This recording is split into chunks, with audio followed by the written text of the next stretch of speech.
A preliminary investigation into a mysterious pneumonia outbreak in China has been identified as a previously unknown coronavirus.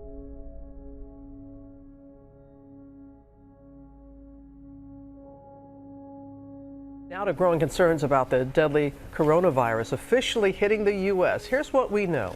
A Washington state resident fell ill after returning from Wuhan, China, where the outbreak began. Officials now say more than 400 people have been sickened and 9 people have died. The surge in cases comes as scientists now say the virus can spread from person to person, raising broader fears of a pandemic. Today, the World Health Organization announcing an emergency meeting to decide if a public health emergency should be declared.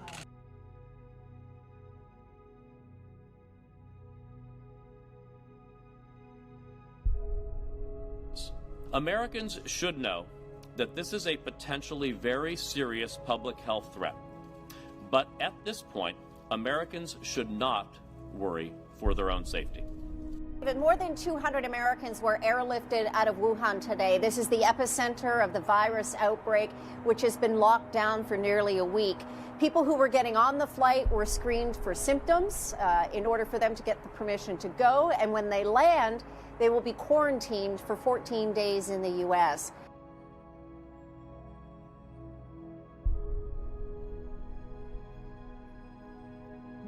Tonight, extreme measures to contain the virus. In Wuhan, spraying disinfectant on buildings and cars. And videos on social media showing quarantine squads looking for anyone with symptoms. Wow. People being taken away. Back here in the U.S., the coronavirus outbreak has led to the first federal quarantine in decades. And joining us now is someone who is part of that effort, Matthew McCoy. Richard Engel from the NBC News. You mentioned the iceberg analogy. You're an iceberg where 90% of it's below water.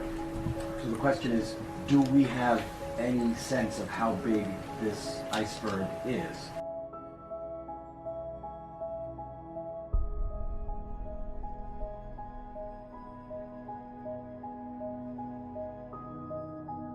The latest on the coronavirus emergency. Lots of major developments overnight. The Trump administration has asked Congress for $2.5 billion to help fight the outbreak. This comes as the CDC issues its highest travel warning to South Korea, and the number of cases are growing there and in Italy and Iran. And now concerns growing at a hotel in Spain where a case was just confirmed. There are now more than 80,000 cases worldwide, and the outbreak is also sparking fears on Wall Street, the Dow plunging more than 1,000 points on Monday. We're going to have more on that in a moment, but first, James Longman joins us from Milan. Good morning, James. Yeah, good morning, Robin. Milan is much quieter than usual, but as Italy does what it can to control this outbreak, we're seeing the dangerous potential for the spread. Infection breaking out from here to both Spain and Croatia. As the World Health Organization struggles to figure out exactly how the virus is transmitted, health officials say it could turn into a global pandemic. The CDC issuing its highest travel warning, telling Americans to avoid all non-essential travel.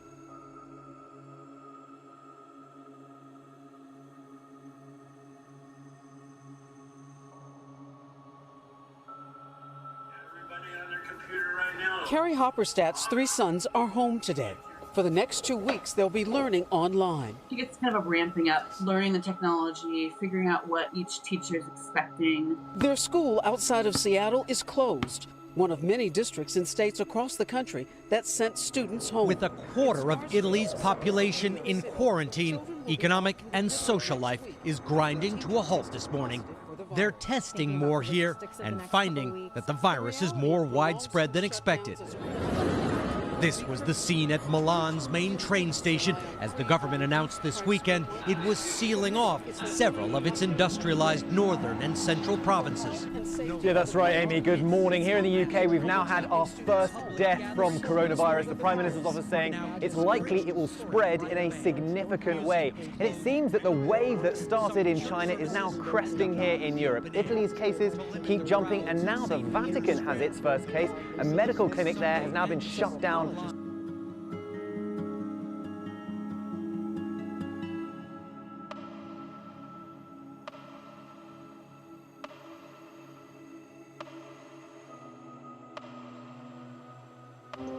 was sitting in my professor's office hours trying to work on a math problem. A different professor came out and shouted, "That's it, it's over, going home, classes are remote."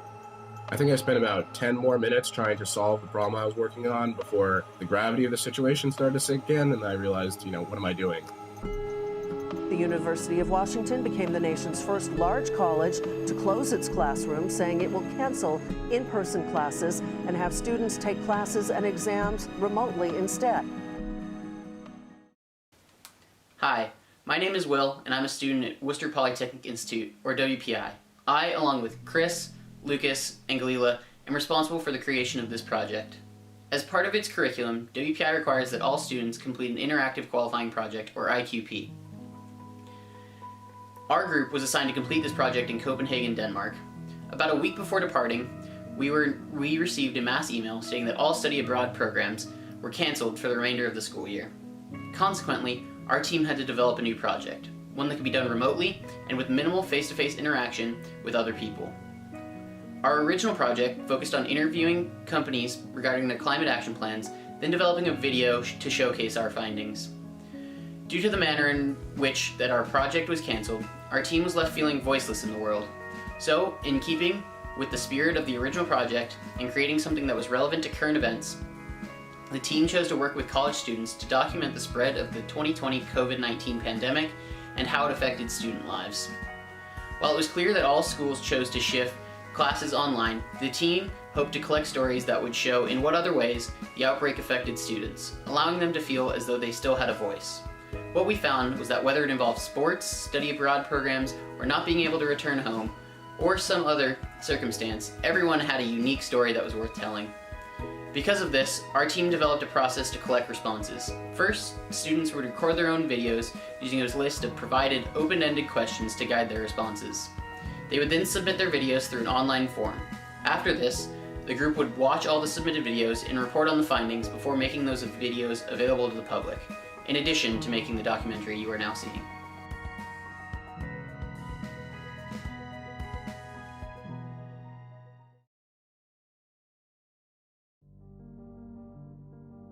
Hey guys, my name's Kyle. I'm a junior at Tufts University studying biopsychology, and this is my corona story.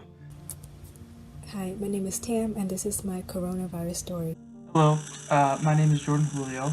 I'm a senior in the Honors College for Business at Southern New Hampshire University.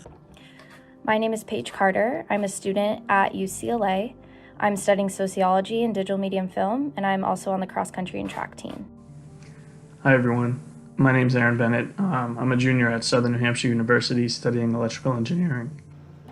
Hi, I'm Dylan Pella. I'm a junior at Nichols College, class of 2021. Hi, my name is Matilda Chavez. I am a junior early childhood education major at the Catholic University of America, and this is my COVID-19 story. My name is Trevor Hansen. Hi, my name is Cassidy. Hi there, my name is Jake Selstad. Hi, I'm McKenna Copeland. Hi, my name's Olivia. Hi, my name is Pamela Luvale, and I'm a rising junior at the University of Maryland College Park studying behavioral and community health. Hi, my name is Miran. Hi, my name is Erin Berry. Hi, my name is Devin Allen, and I'm going to be talking about COVID-19 and how it has affected my life.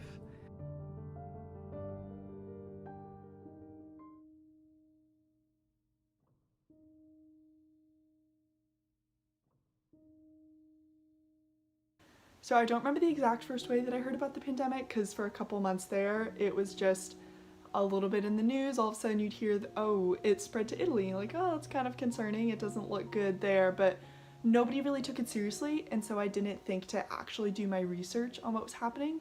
All I heard is that, oh, it affects people who are older. Like, I'm 20, it's not gonna be really a problem for any of us, like, we're fine. I heard about it the first time right before spring break. I had a couple of friends studying abroad studying abroad in Spain and Italy, and as you know, Italy is one of the harder hit areas too, so there were stories of them being brought back since the country was about to was thinking about shutting down. So that's the first time I ever started hearing about the pandemic. I first heard about it when I was at work and people kind of started talking about it. I actually got the flu in early February and everyone's like, I did test positive for influenza A, so it was the flu, but everyone was like, oh my gosh, like you have coronavirus. So on Saturday, everything was normal. I went to work, everyone was on the mountain, and then that Saturday at 5 p.m., we were told that the mountain was closing. And then on Sunday at 4 p.m. I got a call saying that all seasonal employees got laid off.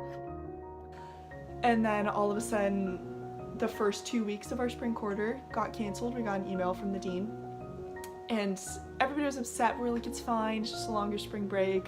We can do 2 weeks and we'll all come back, was what we were planning on doing because we had the option to leave. And then all of a sudden, our entire spring quarter got canceled. And we were all still planning on coming back because we still were not taking anything seriously. We hadn't actually done our research. We just were like, we'll be fine. Literally, we're young, we're healthy. We'll just have a great time in LA. Let's sublease an apartment. We don't want to live in our dorms. So I remember I was in my sport finance class and our professor was explaining to us that the entire school was starting to practice online teaching. At the time, not many people really understood what was going on. For me, this was like one of the first times I'm like, oh, this is a real thing. So he was explaining that all teachers were required to start training and prepare for the near future if we do have to go online.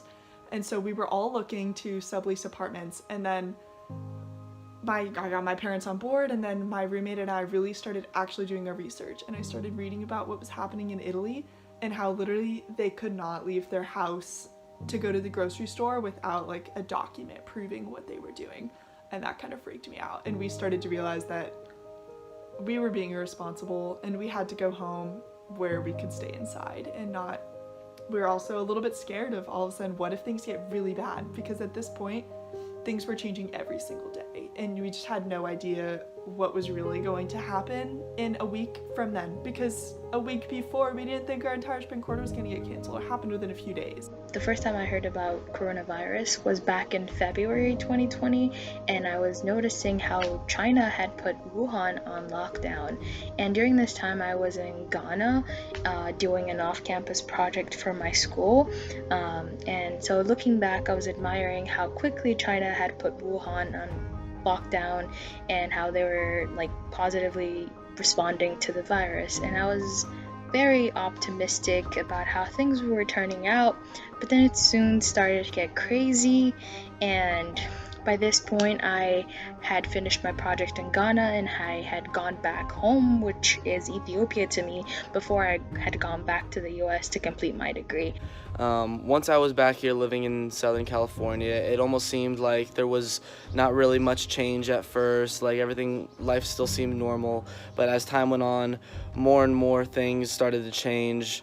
For example, all the parks started to close down, and then there's a stay-at-home order where we can't even leave the house, and that's when we really started to realize, oh man, like this is serious. They're telling us not to leave our house, and then they're telling everyone to wear masks, and they shut down the beaches, and everything started to get shut down. And in our minds, we're thinking, okay, well, maybe this will blow over in a little while. Maybe things will start getting better in like 2 weeks, but then 2 weeks turned into 3 weeks and so on, and it's taking more and more time. My whole story with coronavirus started in around January, I would say. It was in the middle of my indoor track season, and we had been traveling a lot to places like New York, Seattle, Albuquerque. And because of this, we were hyper aware of the coronavirus situation. We were advised to bring masks and just to be extra careful in airports, washing our hands, things like that. At the same time, though, I didn't really take the situation too seriously because you always hear about things like that on the news. So I didn't think too much of it. Back then it was kind of still in mostly China or back in the Eastern Hemisphere, and it was just a joke at that time. I think a lot of people of my friends, we would like joke around being like, someone would be like, oh, like I'm feeling sick, and be like, oh no, like you have the coronavirus. So I definitely took it very little. It was not that big of a deal, and I think to a lot of other people in the US it wasn't, until it really hit hard and kept spreading here. 2 days prior, I had a friend who made a remark about how the projects might get canceled, and at that point I thought that was a ridiculous idea. I thought he was joking. That didn't even seem like a possibility. And I think a lot of the shock and what made the decision so hard to swallow initially for a lot of students is overall we were very ill prepared and lacked a lot of foresight into the gravity of the situation and what could occur. And I think the biggest thing from my story is how quick things went from normal day-to-day life to getting all that taken away from you. I didn't really think that was going to affect myself and my teammates, my university too much. We found out on March 4th, which was the Wednesday before our spring break, that all international travel would be canceled, and I was going to be studying abroad and completing a project in Denmark. So at that point, my end of year activity had already been uprooted, even though we didn't know yet that the university would be completing classes online. I was getting ready for, my team and I was getting ready for our spring baseball trip. I believe we were leaving March 12th.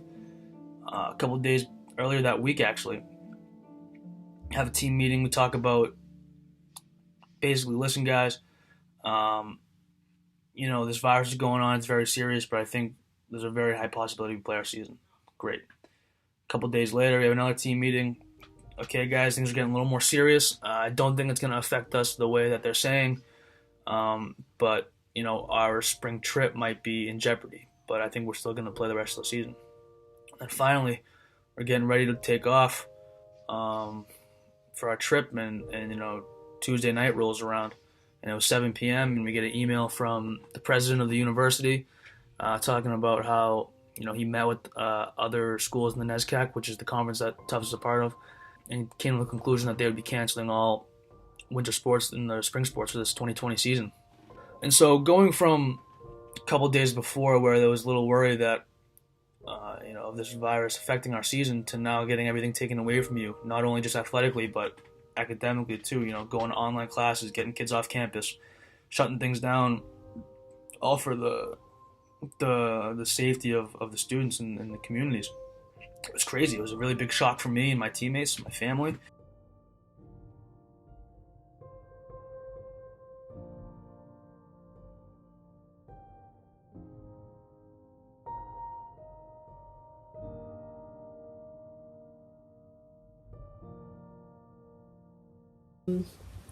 At first I was upset, but although I thought that it was an unfair decision, especially when the voice of the student was not heard. However, I understood why they made that decision, and even though it is upsetting, I think it was the right decision, especially now looking back and seeing how the pandemic spread so quickly within days. The only thing I think WPI could have done better is to include students to the discussion, maybe through student government. So I thought Nichols College handled this situation really well. They prepared. Unlike others, I'm not sure how other schools prepared for it, but Nichols was ready for this to happen. And they had a little more time to determine that we were going online, because when everyone else was canceling school, we were about to start spring break. So they had extra 6 days to determine what we really needed. The way my university handled it was they basically said, if you are able to go home, you should, and we want you to, basically. And they offered everyone a refund on their housing. They also made me feel welcome to stay. They said that if, for whatever reason, you can't go home, whether you're an international student or, you know, your apartment in LA is your home, then, you know, we want to support you. I'm currently completing a project about the coronavirus as well, collecting data from students via survey and interviews about their transition to online learning specifically.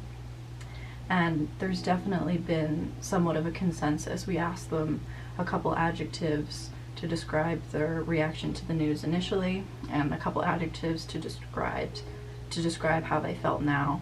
And most people said they were very angry, upset, disappointed, disheartened at the news initially, but now there seemed to be more same sentiment of sadness. Definitely people grieving the loss of their projects, and for people doing the IQP abroad, you lose this really quintessential part have the WPI experience and plan. And I really don't think Nichols College could have done a better job than what they did. They are doing everything they still are doing everything they can for the students to make life better for them at home. Most people, based on the surveys I've done, seem to be at a point of understanding, still disappointed and upset, but understanding that that was the right decision for the university to make. When we went to break, they didn't tell us anything about like being all online. We didn't have anything. I think my stuff, it's April 24, my stuff is still at school. We were basically told nothing about it until like a week after, when states started considering shutting down schools, shutting down businesses and everything. I think my university did a good job of handling it. They didn't really let people come back unless they had some special conditions in special situations, like for international students, if they couldn't go back or if they couldn't get any flights back. Also, an interesting thing from my project, the surveys we've conducted from WPI students, a significant data thing we found in our analysis was a majority of WPI students disagree, like a vast majority, a significant majority of the people who took the survey, which at this point it's around 250 students out of 8,000 undergrads at WPI about.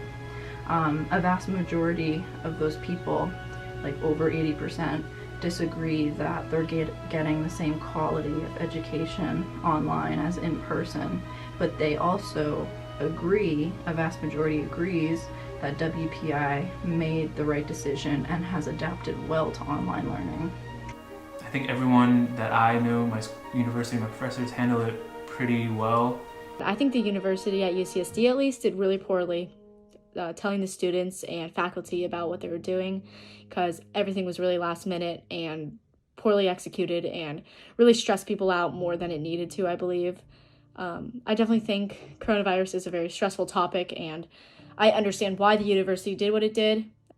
They just waited way too long, and they were so, instead of just telling us the facts right up and telling the faculty, especially the professors, the facts like straight up that what they were doing, instead they decided to wait and try their best to try to get it in person, but then realized last minute that they couldn't and stress everyone out way more than they could. And so students, instead of worrying about finals, were worrying about the coronavirus. So I'm definitely one to succumb to that. I barely studied for my finals, somehow passed my classes, and here I am. And so our school did not kick people out of the dorms. They highly suggested that you should leave, but they didn't force anybody to. So I have a couple friends who are still staying at UCLA campus in the dorms because they just didn't have anywhere to go. And so all things considered, I think that they handled it well in that regard of not forcing people to leave, because I heard about a lot of schools that did, and it just sucks.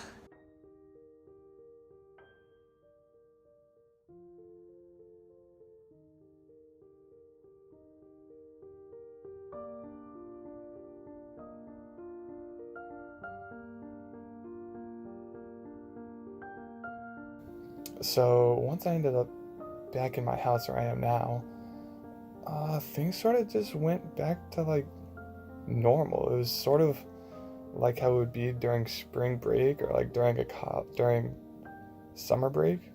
I just sort of hang out at the house, do my online work, and that's it. There's nothing special. There's nothing crazy about it, because it's not like I would be leaving the house that much anyway. I already committed to this semester of only taking online classes because I moved up to Mammoth Mountain in Northern California, and I was working full-time for the mountain, so I was already only taking online classes. So as far as that transition goes, it didn't affect me that much. However, my whole life was definitely altered. My school handled the situation well, as it was already online, so I just had to keep going on that, but I was definitely... And then as for my project, in Denmark I was working with an environmental nonprofit, and once we knew we weren't going to Denmark anymore, we decided that working with the sponsor remotely would be very difficult for what we wanted to do. So we were hoping to find a nonprofit in New England that we could work with. But because how the situation progressed, we realized so many places are closed, it would be very difficult to contact people. So we transitioned then into, basically it's become a research project on reactions to the coronavirus, which many students have opted into doing, and me and my group are trying to make it as meaningful as possible. Online classes have been kind of a struggle. I've noticed for myself and my classmates that we are not getting the same classroom atmosphere as we would, for the fact that teaching online is not easy. I think we all can understand that. It's kind of a fake it till you make it mentality of just really feigning this passion you have, even though this is not the project you saw yourself doing at all. But it is really disheartening that we all thought we were going to get a really valuable, comprehensive, interdisciplinary experience, and we're still getting all those things, but it just doesn't feel as meaningful, and it stinks that we can't all work together. We're reduced to our Zoom calls every day, and even when you talk, it's still not the same as being in person. It's just more difficult to set a schedule for yourself and learn online on your own, which I definitely empathize with because I took a summer course at WPI after my freshman year, and I thought it was probably the most difficult course I had ever taken, even though it was an introductory class. We are struggling on paying attention and really getting the concept of what we're supposed to be having. Plus, it's kind of more of a struggle to get to those classes since you have so many things at home that you would rather do, but you need to be in this class. Online classes made me less productive because I would go to class, have a break where I wouldn't really want to do work because I would have another class right afterwards in like an hour or two.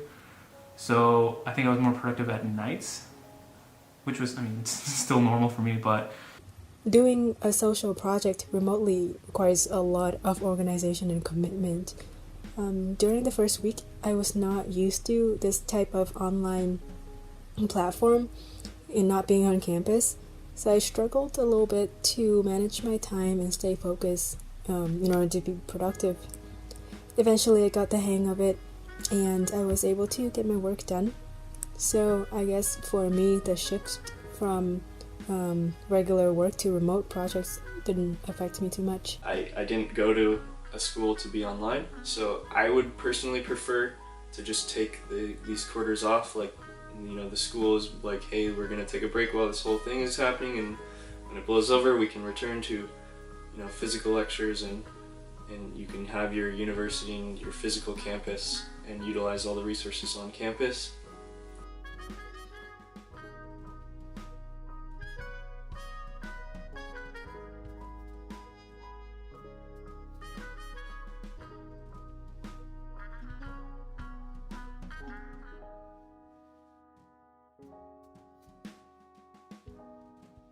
In Salt Lake City, I had a steady job at the Cheesecake Factory where, you know, I'd be working every week and had a steady income and able to pay, and I was able to pay for things. But once all this started going down and they started closing down restaurants and things like that, I was not able to work there anymore, unfortunately. So now all of a sudden I find myself with no job and no income and no way to pay for things. So I had to improvise and find different ways to make money. And once I moved out of Salt Lake, out of my dorm and everything, and came back home to Southern California, I still had no job over here, so I had to figure out ways to get money. I actually ended up signing up for DoorDash and gotta find ways to make ends meet. Until one morning we were at practice and we overheard another coach, the rowing coach, was talking to his team, and he basically said that the Pac-12 had canceled all championship events. Therefore, it was extremely likely that our seasons were over for spring sport athletes. This was extremely devastating for me because we put in lots of work as athletes every single day, you know, to be able to do what we do. And so having this opportunity taken away from us It was extremely frustrating and devastating. I run track and field and cross country at Nichols, so we would be in track season as of now, but it was canceled by the NCAA, and it was tough. Training for a sport that you are passionate about at any level, you are upset when you lose your season. And I'm thankful that the NCAA is willing to give back a year of eligibility to athletes, but for some of us, we are unable to continue that for our 5th year. There was still a little bit of hope that, maybe UCLA will hold events or maybe the NCAA will hold events. But shortly after, UCLA canceled all home events, and shortly after that, the NCAA canceled all events. So within the matter of hours, everything we had trained for, everything we were looking forward to, was just simply canceled. I work at Schwend basketball where I coach, and I'm losing out on that too. For the aspect that I am not going to be able to make my paycheck from that, from the couple teams I coach, and the fact that I'm not going to be able to do what I love and help coach young athletes. Identify so strongly as an athlete and, prepare so much for these moments to showcase my hard work, and for that to all be taken away within the matter of a few hours, because of a global pandemic, was something that I couldn't have ever even imagined. And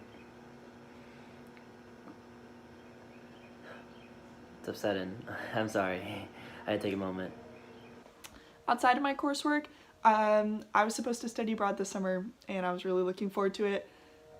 With 2 of my best friends, we were going to go to Paris, and then that got canceled. Thankfully, I hadn't bought my plane tickets yet because we had a feeling that something might happen, so I didn't lose the money in that regard, but I lost that experience.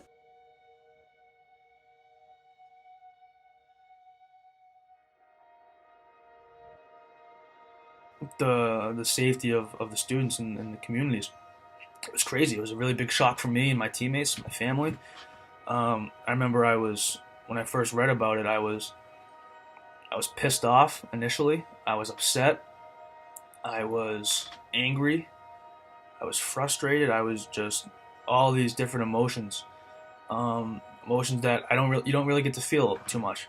I was really upset to not be going to Denmark because, again, it's such a big part of your college experience to be able to go abroad. And the great thing about the WPI experience is that you spend the whole term prior with this group of students and you get to know everyone really well. I was really frustrated because I didn't really understand how serious this situation was. We had a meeting with our advisors for the project site, and they were really sympathetic and they just felt awful, and it was good to see that because the sentiment from the university was pretty emotionless. It was very, these are the facts. We are reimbursing these things, we are not reimbursing flights, please be patient, which was really difficult to read when you're already processing that this whole experience has been canceled. Chaotic. I really don't know how to feel about it. It's a very serious situation, and it's tough. It's scary.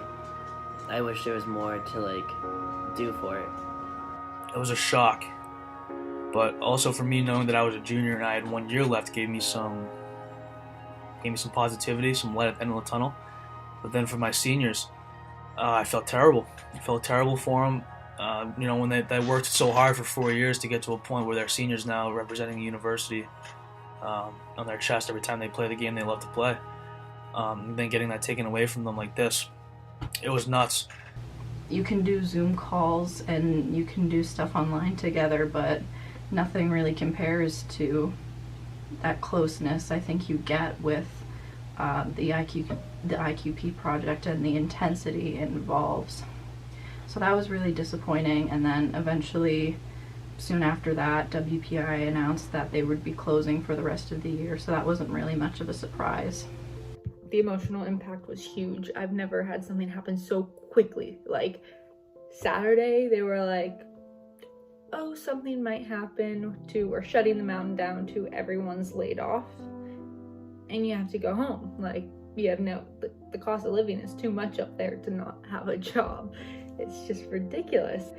It is really odd being home when all your friends from high school are back at home and you can't hang out with them. You can't visit with them. You can't even go get a cup of coffee. And emotionally, I wouldn't say it's really been impactful, other than the fact that I've just been in a constant state of tired, which I really can't complain about. Not being able to see friends is really hard, and yeah, we have Zoom, but it's just not the same. Like, we used to go out to restaurants at like 2 a.m. or something like ridiculous like that, or just like be able to walk around the beach or hang out at the beach, just something so simple like that just like really like changed my day. And now I like literally can't do any of that, so that really sucks. It's been a mixture of like being sad, being happy because it's a beautiful day and I don't have classwork to do, or being really bored and not feeling like I have like almost like a purpose in a way, and not feeling like I have a schedule, which really threw me off because I'm very schedule oriented. And with quarantine going on, all the days mashed together. Like Tuesdays feel like Saturdays, Sundays feel like Wednesdays, like they're all together. Like some days I don't even know what day it is. And at first it was really awful because I was really sad, and then it's gotten a lot better. I definitely still have my days where I'm upset just about the situation. I got really used to everything for a while and I was feeling fine, and then literally 2 nights ago I just started crying, imagining giving somebody like a real hug. And I'm not even much of a hugger, so that's saying something. I would just, the thought of that, of like physical connection with somebody, just like hugging a friend, hit me so hard, and that kind of is just a big wake-up call of, this is not easy what we're going through. Yes, I've gotten my life together and so I feel better in that regard, but I miss human interaction. It's kind of made me realize how important those everyday little talking to your friends and hugging people is, and how much like how important it is to your daily life.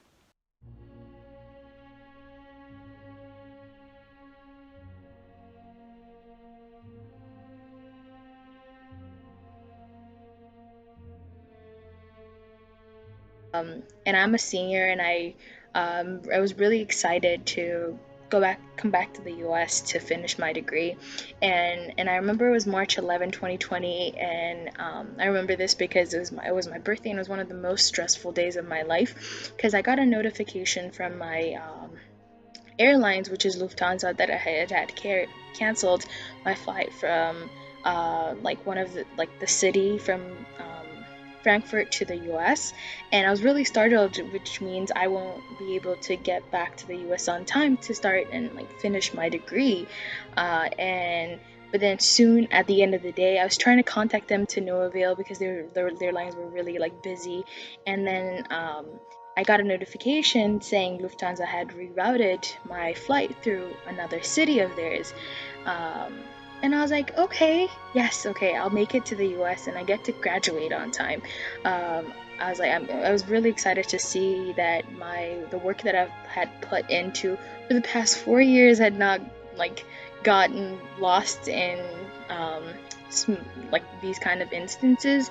And so I was really like happy, and I went to sleep happy on March 11th. And surprisingly, I woke up to a travel ban that restricts traveling from most of the European country, and Germany is one of them. And Lufthansa had a layover there for my flight, and that means I couldn't fly to the US with that carrier anymore. And I was really stressed and I was really disappointed, and I didn't know how to respond to this. So my thoughts were, oh my god, how am I gonna be back? And so at the time, I did not have enough money to buy a new ticket on the spot, and I was like, okay, I'm not gonna graduate on time. But with the help of my father, we took out money from our emergency fund, and I was able to purchase a ticket at 3 p.m.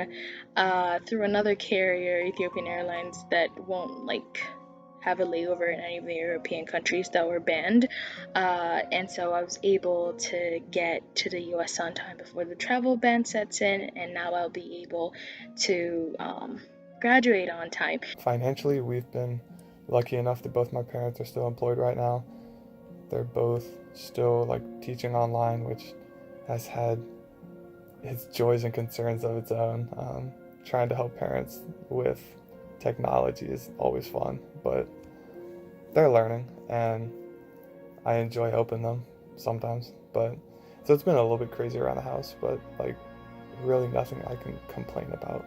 I'm really involved in theater stuff at WPI, and the professor in that class, for a lighting demonstration, he set up a studio in his shed and he set up a lighting thing, and it was very interesting how he put it together, and he made it work, thankfully, but it definitely took a lot of effort on his end that it wouldn't have taken if he could have just done it in a theater.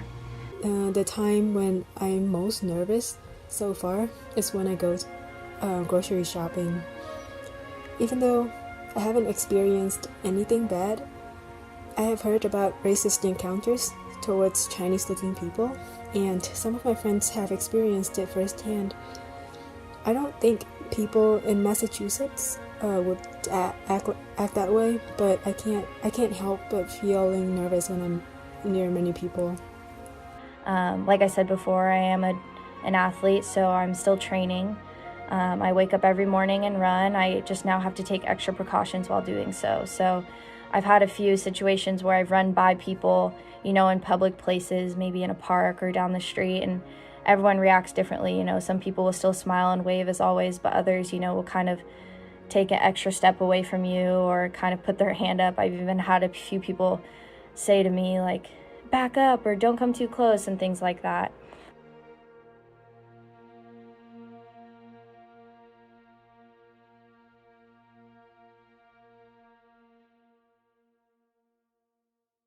I think it will with time.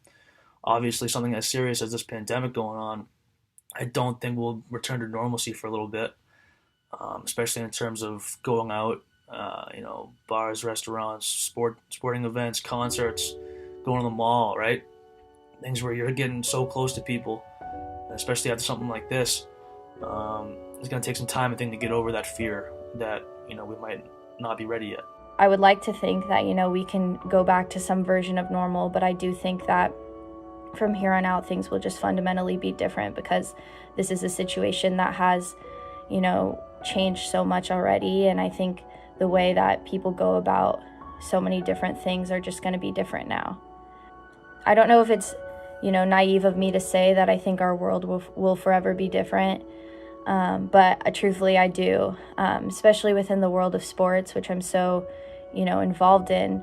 I can't really see us doing some of the things we did before, you know, such as hosting these large events with tons of people in a confined area so close together.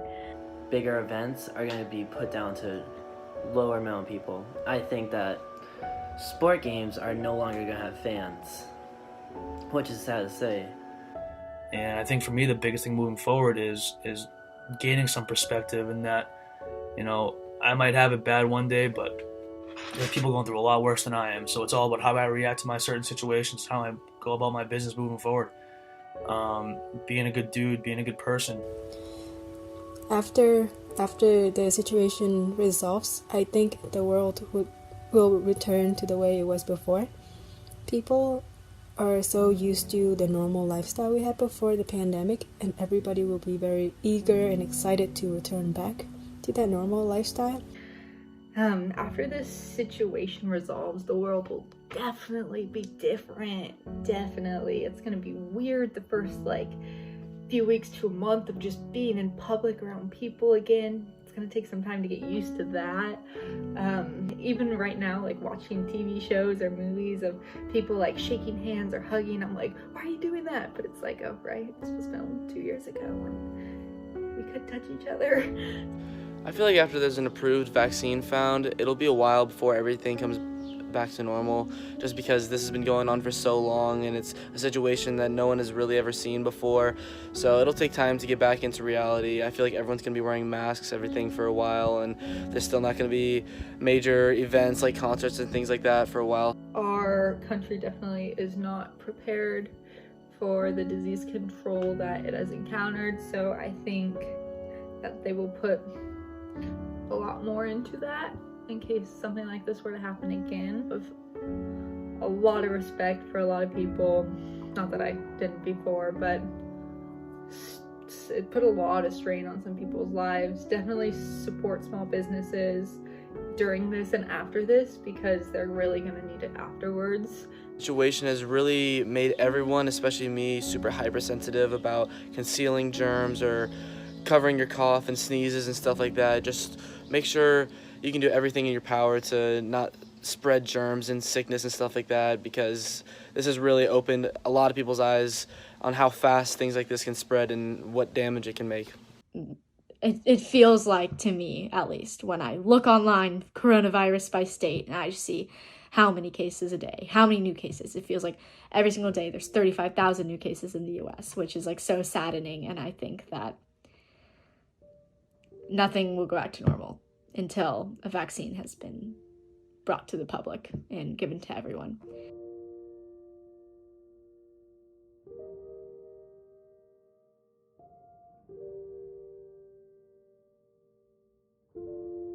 I see this whole pandemic and problem as, on one aspect, a learning situation.